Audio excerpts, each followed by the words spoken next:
اعوذ باللہ من الشیطان الرجیم بسم اللہ الرحمن الرحیم۔ نبی کریم صلی اللہ علیہ وسلم کی شخصیت کے چند پہلو۔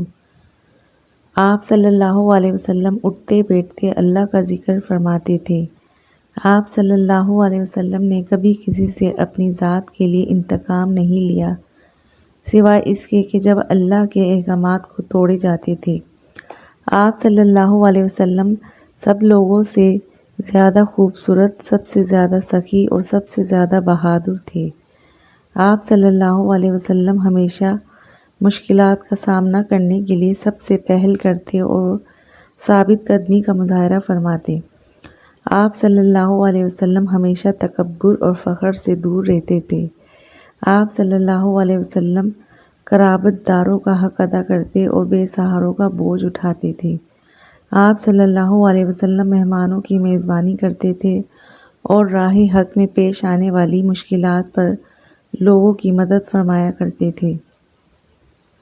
آپ صلی اللہ علیہ وسلم سید المرسلین ہونے کے باوجود اپنے لباس کی دیکھ بھال اور گھریلو کام کاج خود بھی کر لیا کرتے تھے۔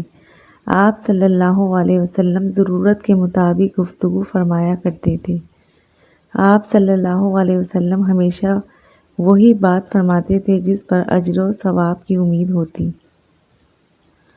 آپ صلی اللہ علیہ وسلم اکثر تبسم فرماتے اور مسکراتے رہتے۔ آپ صلی اللہ علیہ وسلم صحابہ کرام کے ساتھ انتہائی ملن جلن ساری کے ساتھ رہا کرتے تھے۔ آپ صلی اللہ علیہ وسلم کسی کی جائز درخواست کو رد نہ فرماتے۔ آپ صلی اللہ علیہ وسلم کی نگاہ میں کسی کی اہمیت اور مرتبہ اس کے حسن معاملہ، خاص کر لوگوں کی خیر خواہ اور ہمدردی کی بنیاد پر ہوتا تھا۔ آپ صلی اللہ علیہ وسلم نے نہ سخت مزاج تھے اور نہ ہی تیز مزاج، بلکہ انتہائی شفقت فرمانے والے اور رحمت فرمانے والے تھے۔ آپ صلی اللہ علیہ وسلم لوگوں کی کوتاہیوں اور برائیوں کی تلاش میں نہیں رہتے تھے۔ آپ صلی اللہ علیہ وسلم مزاح یعنی مذاق میں بھی ہمیشہ سچ ہی بولا کرتے تھے۔ سبحان اللہ۔ آپ صلی اللہ علیہ وسلم کبھی کھانے میں خامی نہ نکالا کرتے تھے۔ اگر خواہش ہوتی تو تناول فرماتے اور ورنہ چھوڑ دیا کرتے تھے۔ آپ صلی اللہ علیہ وسلم کا فرمان حکمت اور دانائی سے بھرپور ہوا کرتا تھا۔ سبحان اللہ۔ رسول اللہ صلی اللہ علیہ وسلم کی حیات مبارک ہمارے لیے بہترین نمونہ ہے۔ ہمیں اپنے روز مرہ کے معاملات میں رسول اللہ صلی اللہ علیہ وسلم کے اسوہ مبارک کو مشعل راہ بنانا چاہیے۔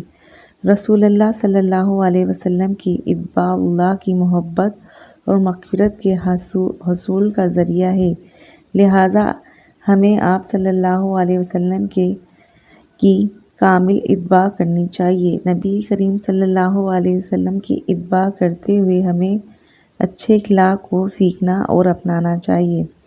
نبی کریم صلی اللہ علیہ وسلم پر ہمیں کثرت سے درود سلام بھیجنا چاہیے۔ ہمیں اس پر مکمل یقین رکھنا چاہیے کہ حضور نبی کریم صلی اللہ علیہ وسلم اللہ کے آخری نبی ہیں اور آپ صلی اللہ علیہ وسلم کے بعد قیامت تک کوئی نبی نہیں آئے گا۔ وقت پر نماز ادا کرنا اللہ کے نزدیک محبوب ترین عمل ہے، لہٰذا ہمیں باقاعدگی سے وقت پر نماز ادا کرنی چاہیے۔ اللہ کی رحمت کے حاصل کا ایک ذریعہ لوگوں پر رحم کرنا ہے۔ بیٹیوں کو اچھی تربیت کرنے والا قیامت کے دن رسول اللہ صلی اللہ علیہ وسلم کے قریب ہوگا۔ لوگوں سے شفقت اور حسن سلوک سے پیش آنا رسول اللہ صلی اللہ علیہ وسلم کی مبارک کی سنت ہے۔ رسول صلی اللہ علیہ وسلم کی سنت پر عمل کرتے ہوئے وسائل اور سہولت ہونے کے باوجود ہمیں اپنے لباس کی دیکھ بھال خود بھی کرنی چاہیے اور گھریلو کام کاج میں حصہ لینا چاہیے۔ ہفتہ وار ایک دن مقرر کرکے تمام گھر والے مل کر حضور نبی کریم صلی اللہ علیہ وسلم کی حیات مبارک کے کسی ایک پہلو پر مذاکرہ کا اہتمام کریں اور ایک منتخب شدہ موضوع پر گھر کے افراد آپس میں تبادلہ خیال کریں۔ اللہ تعالیٰ قرآن کریم میں ارشاد فرماتے ہیں، ہم نے تمہیں ایک عظمت والا رسول بھیجا، وہ تمہیں کتاب و حکمت سکھاتا ہے، وہ تم پر ہماری آیتیں پڑھتا ہے اور تمہیں پاک و صاف کرتا ہے، تمہیں وہ چیز بتلاتا ہے جو تم نہیں جانتے۔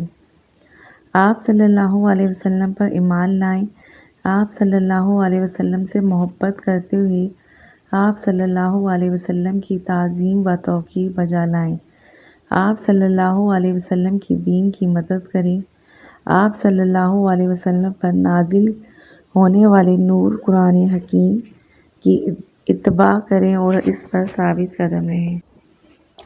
اگر ہم دنیا آخرت میں فلاح و نجات چاہتے ہیں تو رسول صلی اللہ علیہ وسلم کی محبت کے جذبے سے سرشار ہو کر آپ صلی اللہ علیہ وسلم کی تعظیم و توقیر بجا لائیں اور قرآن و سنت پر عمل کریں اور اس پر ثابت قدم رہیں۔ آمین یا رب العالمین۔ جزاک اللہ۔